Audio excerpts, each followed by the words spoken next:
Bonjour, Madame, Messieurs, ici Mario Tremblay en remplacement de Ghislain Plourde et bienvenue à cette édition de Saint-Jean-sur-Richelieu. Aujourd'hui, on poursuit notre couverture de la séance ordinaire du 28 janvier dernier. On va écouter les conseillers Mélanie Dufresne, Marianne Lambert et Jean Fontaine en tour de table à la fin de la séance. Et c'est Jérémy Meunier qui était le maire suppléant en remplacement de Mme André Bouchard. Il va parler d'un dossier important, soit le contrat de la Ville avec la compagnie Amazon. Quelques citoyens ont également pris la parole lors de cette séance du Conseil. On va entendre Annie Lapointe nous parler du dossier de l'église Saint-Gérard-Magellan. François Blais, un citoyen qui revient sur quelques dossiers qui l'intéressent. Samuel Corriveau sur la situation des loisirs à Saint-Jean-sur-Richelieu. Mais d'abord, un citoyen du secteur l'Acadie a déposé lors du Conseil une pétition pour améliorer la sécurité routière sur le chemin des Vieux-Moulins. Donc, place à cette séance ordinaire du 28 janvier dernier au Conseil de ville de Saint-Jean-sur-Richelieu.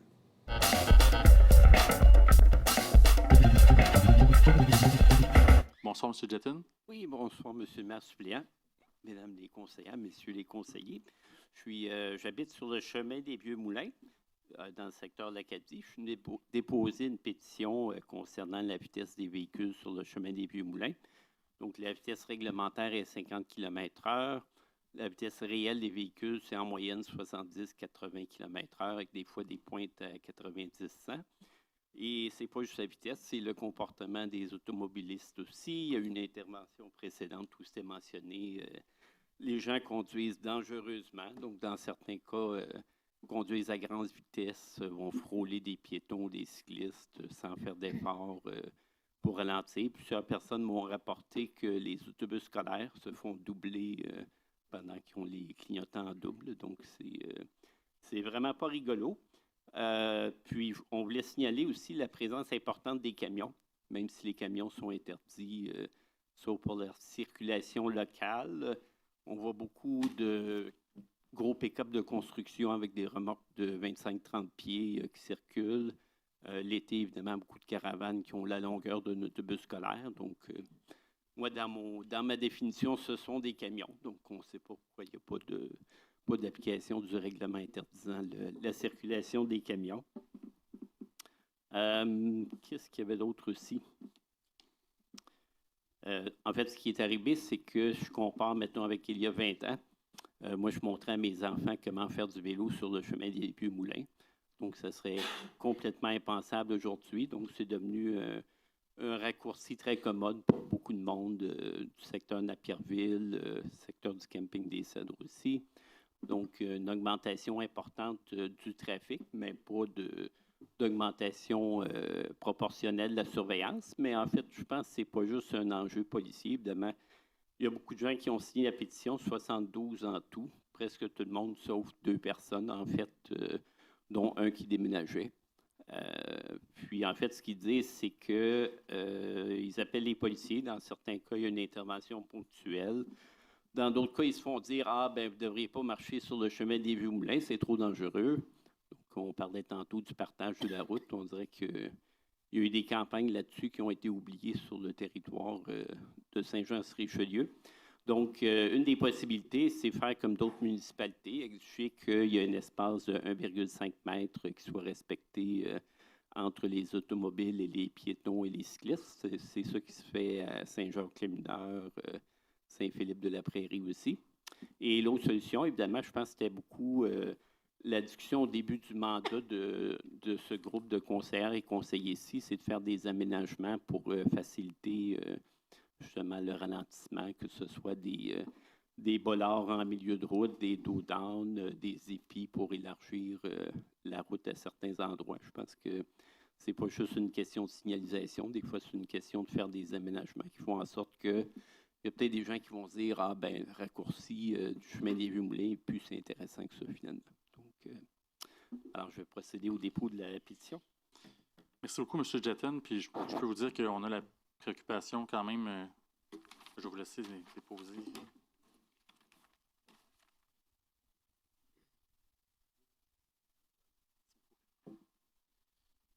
Puis, pour répondre à M. Jetton rapidement, je pense que la Ville a à cœur pas seulement les rues en ville, mais aussi les chemins de campagne. Le chemin des Vieux-Moulins, c'est un chemin à 50 km/h. Puis on m'a envoyé quand même certaines statistiques concernant là, les constats qu'il y avait eu. En 2024, ce qu'on me disait, c'est qu'il n'y avait pas eu de plaintes enregistrées au service de police. Il y en a eu pour la zone de 30 km/h là, dans l'îlot villageois, mais pas dans la zone à 50 km/h. C'est sûr que nous, en ayant la pétition en main, ça va devenir une priorité au niveau de l'intervention. Puis après, comme on a déjà eu le débat en début de mandat sur le 50 ou 40 km/h, limiter la vitesse seul, ça ne fonctionne pas. Ça fonctionne aussi avec des aménagements. Dans le cas de votre chemin, si ce n'est pas juste la vitesse qui fait que ça fait respecter, il faudra voir de quelle façon est-ce qu'on peut faire respecter davantage là, la vitesse dans votre secteur. Mais on va y travailler, c'est certain. Savez-vous, c'est quoi l'expression que j'ai entendue le plus souvent quand je disais aux gens que je faisais signer une pétition concernant la vitesse sur le chemin des Vieux-Moulins? J'imagine que vous allez me le dire. Les gens me disent « bonne chance ». Oui. Mais, en tout cas, c'est enregistré, c'est sur caméra. On s'engage à y travailler. C'est ça, une solution. Quand les gens font des plaintes et il ne se passe rien, ils arrêtent de se plaindre. Donc, s'il n'y a pas de plainte, c'est pas parce que la situation est réglée. Merci d'avoir pris ça en main et de l'avoir fait signer à vos voisins. OK, merci. Bonne soirée.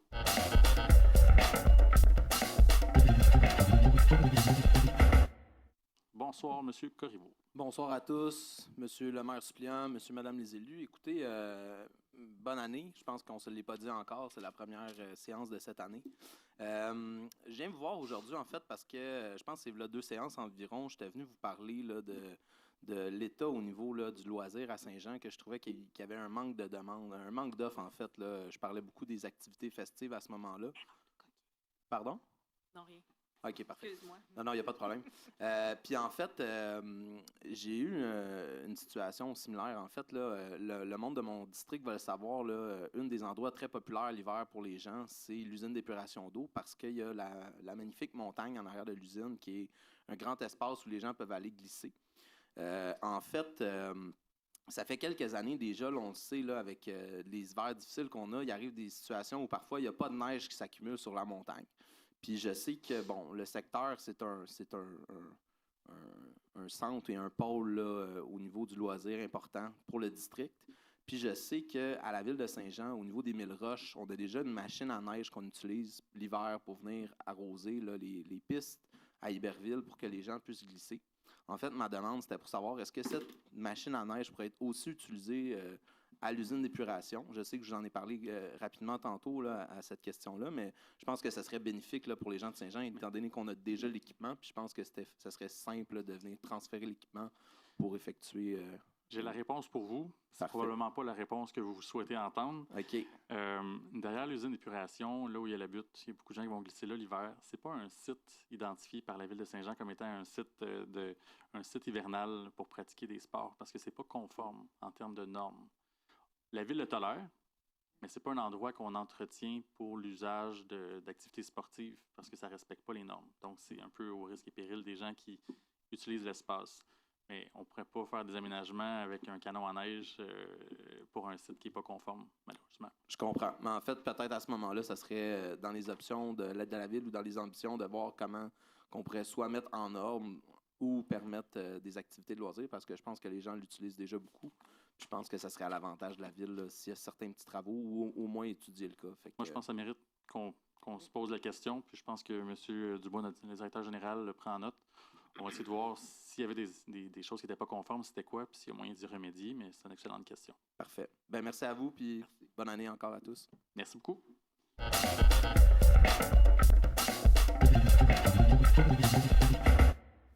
Monsieur le maire, on va donner des sous à des organismes aujourd'hui. J'avais fait une intervention il y a 2 ans concernant NextDev. Puis, je vous remercie. Ça a été corrigé. Je me disais que quand on donne des sous à un organisme tel que ça, n'importe quel organisme, la moindre des choses, c'est qu'on sache qui dirige l'organisme, puis s'il y a un conseil d'administration, qu'on le mette en place. Donc, NextDev, j'avais apporté le commentaire où est-ce que c'était opaque, il n'y avait aucune information à propos de ceux qui siégeaient sur le conseil d'administration, puis qui était là, ça a été corrigé. J'apprécierais que quand on donne de l'argent à des organismes, surtout si on a une présence sur l'Internet, qu'on sache à qui est responsable de ces organismes-là tout au moins le nom. Donc, vous aimeriez le nom de la personne responsable de l'organisme à laquelle on verse un montant, que ce soit sous Oui, forme de parce subvention ou autre? qu'on n'a pas accès à leurs états financiers, la moindre des choses. Là, je pense qu'il y a Hiberneige aujourd'hui, là, Ouais. entre autres, là, mais ce n'est pas eux autres vraiment que c'est parce qu'ils étaient là-dessus. Mais il y a beaucoup d'organismes où est-ce qu'on ne sait pas c'est qui la personne principale de cet organisme-là. Si c'est un OBNL, bon, ben c'est qui siège sur le conseil d'administration. Donc, la moindre des choses, quand on donne des sous à des organismes, au moins savoir qui est responsable de ces organismes-là. Je pense qu'on a noté, mais il y a toujours une vérification diligente qui est faite Non, par le service. Non, je ne dis pas qu'il n'y a pas de vérification diligente. Ouais. C'est juste, par souci de transparence, si un citoyen veut savoir qui est derrière tel organisme, la Saint-Vincent-de-Paul, qui est derrière Hiberneige, qui est derrière un autre organisme, s'il y a une présence sur l'Internet, ça sera à propos qu'on voit qui s'en occupe. Parfait. C'est rien que ça que je dis. Parfait, c'est noté. Au niveau de la déclaration des intérêts pécuniaires, ouais. Est-ce qu'il y a des exigences au niveau d'être plus exigeant ou moins exigeant, ou le minimum, c'est d'avoir seulement ce qui est dans le périmètre de la ville? Moi, j'ai un certain inconfort à avoir l'adresse du conseiller municipal, là, son adresse personnelle. On pourrait savoir la rue, mais vous pourriez savoir la chose, mais d'avoir ses actifs en dehors du périmètre urbain. Ce que la loi prévoit, c'est vraiment les actifs sur le territoire de la municipalité. L'exception à ça, c'est si quelqu'un siège au conseil de la MRC. Là, à ce moment-là, il va devoir déclarer ses actifs dans le territoire de la MRC. Mais de par la loi, c'est seulement ce qui est dans le périmètre. On peut pas... Le conseil ne pourrait pas être plus exigeant. Non, c'est ça. C'est vraiment la déclaration est faite, basée, puis est reçue selon la loi. Il n'y a pas de règlement de la ville qui est adopté pour ça. OK. C'est triste. Me permettez-vous une minute de plus, M. le maire? Une petite dernière. Oui, bien, deux petites dernières. Le dossier de la coupe des arbres, c'est toujours judiciarisé, ça. Notre monsieur, là, c'est toujours... fait qu'on va savoir le dénouement en 2025. Puis, on a planté, vous avez parlé des arbres, on ne fait plus les mêmes choses que dans le passé. On a planté des arbres sur la rue Tramontane. Oui. Monsieur Savard m'avait invité à aller planter des arbres, donc j'allais faire un tour et j'ai passé une partie de la journée à aller planter des arbres. Merci de votre implication. Non, mais regarde, ça me fait plaisir.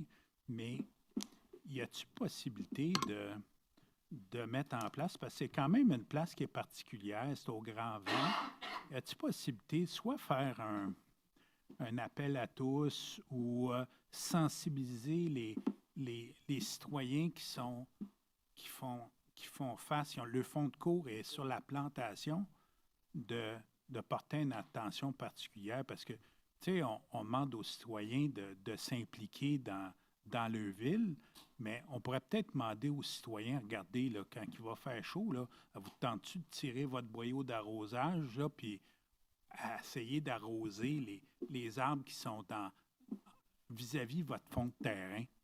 Tu sais, de donner une chance, tu sais, parce que les employés de la ville, là, ils ont plein. D'un, on n'a pas une tonne. De deux, ils sont occupés à faire plein d'autres affaires, dont venir éventuellement réparer les trous sur ma rue, là, sur les deux. Mais, tu sais, on pourrait-tu peut-être demander, peut-être soit envoyer une petite lettre aux citoyens qui sont sur Tramontane, là, qui sont juste à leur fond de cour, puis dire, regardez, là, quand il va faire chaud, pouvez-vous nous donner un petit coup de main, puis étirer votre boyau, puis aller arroser les petits chicots qu'on a installés en C'est noté, arrière. mais il y a aussi un organisme qui a reçu un montant pour s'occuper de la plantation pendant 2 ans encore. Donc, mais si jamais les citoyens veulent s'impliquer, moi, j'ai pris en note. Mais on va voir s'il y a une façon de... Ça pourrait être le fun, tu sais, de mettre à contribution les citoyens, puis de dire, regardez... Absolument. Une petite dernière, M. Blais, parce qu'on a dépassé. Bien, OK. Rapidement. La petite dernière, sur la rue Daniel, sur le boulevard Saint-Luc, ouais. En période d'achalandage, c'est la rue Daniel, elle sert pour les gens qui sont sous boulevard Saint-Luc de tourner sur la rue Daniel puis rentrer sur... Y a-t-il possibilité de mettre, ou demander au ministère de mettre une portion assurée pour... Tu sais, il y a certains endroits qu'on n'a pas le droit d'arrêter, là, de mettre soit une portion d'assuré ou des lignes pour interdiction d'arrêter son véhicule-là. Ça permettra aux citoyens d'être en mesure de tourner de façon sécuritaire quand le boulevard Saint-Luc, là, il est... Aux heures de pointe le soir, là, Ouais, entre 3 aux et heures- 4h30. Là. Ben, plus 5 heures. maintenant, c'est plus 5-6 heures, là, OK. qu'il y a beaucoup d'achalandage. Ça, je pense que c'est le genre de questions qu'on peut acheminer là, à notre service au CIG. Puis je pense qu'ils vont être en mesure d'y répondre, mais c'est une excellente idée. Monsieur Meunier, je vous remercie de votre générosité, puis je vous souhaite Merci, une Monsieur belle Blais. année. Merci, vous aussi.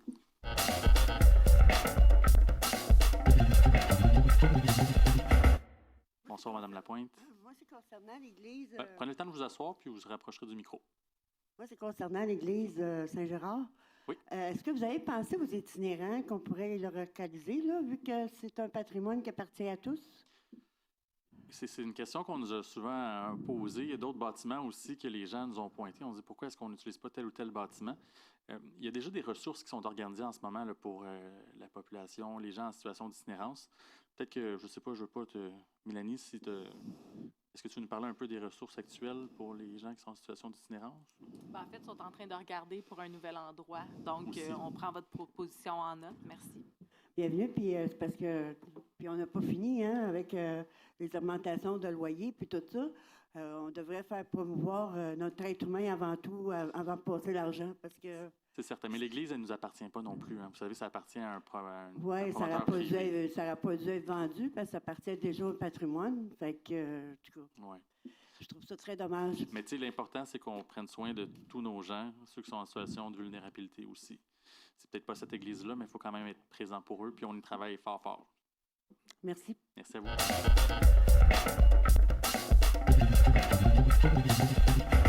Elle est prête, Mme Dufresne? Oui, C'est à votre tour. merci. Bon, écoutez, des bonnes nouvelles. Le projet d'art mural, ça fait longtemps que je chéris ce projet-là, donc je suis contente. Puis on a une belle incitatif aussi de la Ville à accorder des subventions allant jusqu'à 75 du montant pour quelqu'un qui décide de faire une murale dans le Vieux-Saint-Jean. Alors, je trouve ça vraiment intéressant. Alors, je suis vraiment heureuse de ça. Contestez vos comptes de taxes. Vous avez 60 jours pour le faire, donc jusqu'au 30 avril. Pour les gens, on a eu des téléphones, entre autres, pour des terrains vacants. Il y en a qui sont en 50 en zone inondable, etc., etc. Donc, il y a un site, il y a un onglet sur taxation sur le site de la Ville de Saint-Jean. Alors, vous allez voir toutes les démarches là, que ça comprend pour pouvoir contester votre compte de taxes. Finalement, bien, il y a des bonnes nouvelles concernant la rue Maria-Boivin, la descente de bateau aussi, ainsi que la rue Riendeau et la 7e avenue. Beaucoup de séparation d'égouts d'infrastructures. Alors, j'en suis très heureuse. C'est des projets que ça fait longtemps que je chéris. Puis encore un peu moins d'eau dans certains sous-sols de mes concitoyens. Alors, c'est une excellente nouvelle. Je vous souhaite une excellente soirée.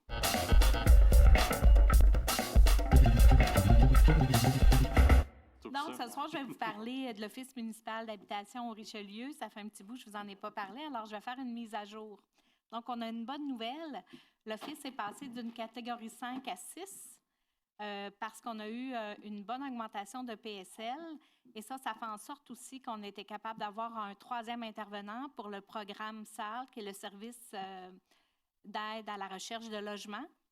Il faut dire aussi que depuis plus d'1 an, depuis que ce service-là a été mis sur pied, en collaboration avec la MRC aussi, il y a 50 moins de signalements au 6 Montérégie. Fait que ça, c'est une bonne nouvelle. Là, c'est vraiment aidant. Et puis là, ben, avec l'Office de catégorie 6 qu'on vient de passer, ben, il va y avoir un 3e intervenant sur ce programme-là.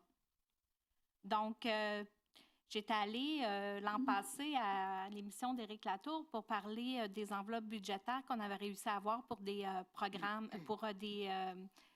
excusez-moi, je perds mes mots ce soir. Pour les subventions particulières pour certains immeubles. Alors, je vais vous faire un petit topo là-dessus.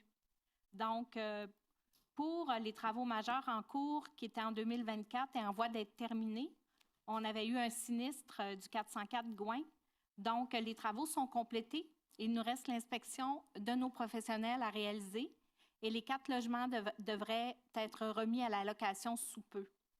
Réfection des façades, portes et fenêtres du 260 Notre-Dame et du 495 Laurier. Les travaux sont parachevés. Cependant, l'entrepreneur doit repasser dans chacun des logements pour des petits travaux de finition et ajustement des fenêtres et portes patio. Pour les travaux majeurs de 2025, donc, nous sommes actuellement en offre de services professionnels pour architectes et ingénieurs pour la réalisation des plans et devis de travaux majeurs du 9 Daunet, qui va être le remplacement de l'entrée électrique, la réfection de l'un des stationnements et quelques trottoirs, réfection de l'entrée d'eau et d'égout. Donc, nos professionnels sont à compléter les plans et devis pour les travaux majeurs du 340 et 342 de la 7e Avenue, ainsi que pour le 347 et le 350 de la 7e Avenue. Donc, les soumissions devraient partir sous peu pour ces projets spéciaux-là, qui étaient les argents là, que j'avais parlé l'an passé. Donc, les professionnels sont à compléter les plans et devis pour les travaux majeurs aussi au projet Chaussée Montcalm, Mercier et Saint-Georges. Il devrait y avoir aussi des soumissions sous peu pour c'est d'autres argents qu'on a réussi à aller chercher pour des projets spéciaux pour ces immeubles-là. Donc, nos professionnels, quand je dis nos professionnels, là, je parle des gens qui travaillent en collaboration avec l'Office municipal, sont à compléter les plans et devis pour les travaux majeurs aussi au 430 B7, ça c'est dans Iberville. Donc là aussi, il va y avoir des soumissions qui vont partir sous peu encore pour des projets spéciaux. Donc, les travaux aussi sur des nouvelles pompes incendies du 145 La Tour sont à toute fin presque terminés. Il y a aussi des travaux qui vont être complétés de rénovation de l'ascenseur du 430 B7. Et nous partirons sous peu en soumission pour la réfection de 3 toitures de bardeaux sur la rue Marie-de-Rome, Mercier et Colin. Il va y avoir aussi sous peu des soumissions de fait pour la peinture des aires communes du 145 La Tour, aussi pour le remplacement de plusieurs chauffe-eau. Et il va y avoir aussi la réalisation de travaux de mise aux normes sur le système d'alarme incendie des 4 bâtiments du boulevard Gouin. Et il y a aussi des soumissions pour le remplacement de panneaux électriques dans certains logements du 145 La Tour et du 390 Berthier. Donc, vous pouvez voir que les employés de l'Office ne chôment pas. Ils sont allés chercher d'autres argents pour les projets spéciaux, autres que la 7e Avenue et la rue Pinsonneau. La rue Pinsonneau, les travaux sont pratiquement terminés aussi. Donc, je vous remercie et bonne fin de soirée. Et puis, il reste encore une fin de semaine pour le Carnaval Hiberneige à Iberville, au pavillon Mille-Roches.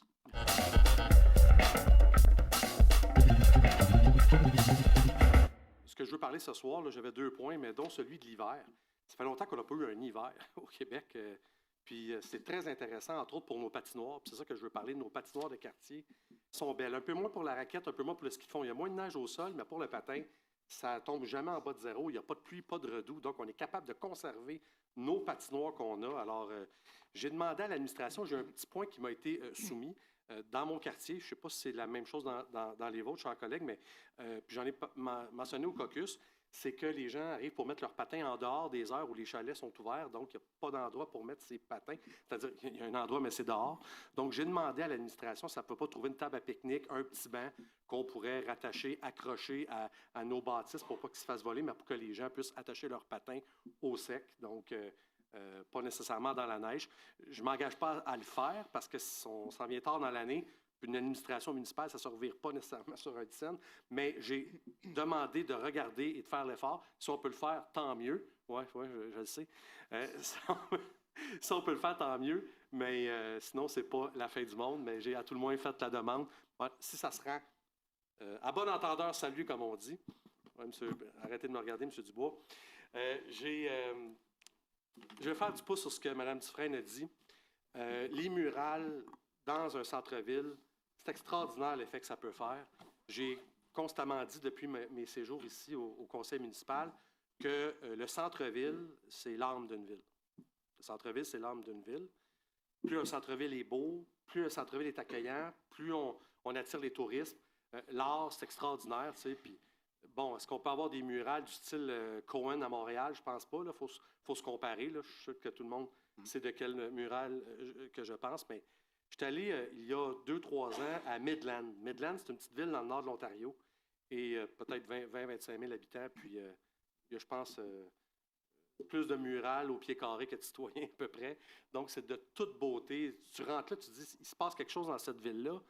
Puis, c'est accrocheur. Alors, on donne des subventions. Puis, je reprends ce que Mme Dufresne a dit. C'est des commerçants, des propriétaires d'immeubles qui veulent avoir de belles murales sur leurs murs et qui veulent transcender l'art et donner une âme supplémentaire à notre ville. Bien, allez-y, on vous encourage.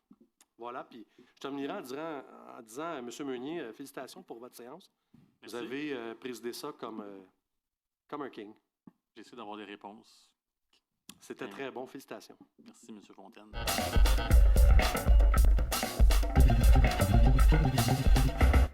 Moi, rapidement, peut-être faire un petit rappel, un petit retour. En fait, un retour. On a entendu parler beaucoup d'Amazon dans les derniers jours. C'est quelque chose sur lequel on a été sollicité sur les réseaux sociaux, tout ça. On voyait des chiffres avec la ville de Saint-Jean. Je pense que c'était très important pour nous qu'on se dote d'un guide ou d'une façon de faire pour éviter d'avoir à acheter sur des plateformes telles qu'Amazon.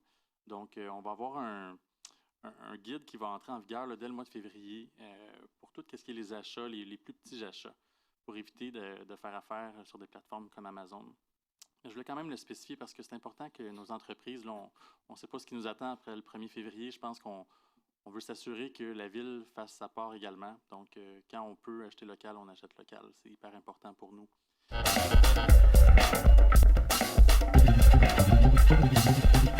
Voilà, c'est complet pour cette édition de Saint-Jean-sur-Richelieu. J'espère que ça vous a plu, mesdames, messieurs. La semaine prochaine, Ghislain Plourde sera de retour pour animer l'émission. Ça complète donc. Merci d'avoir été là et à la prochaine. Au revoir.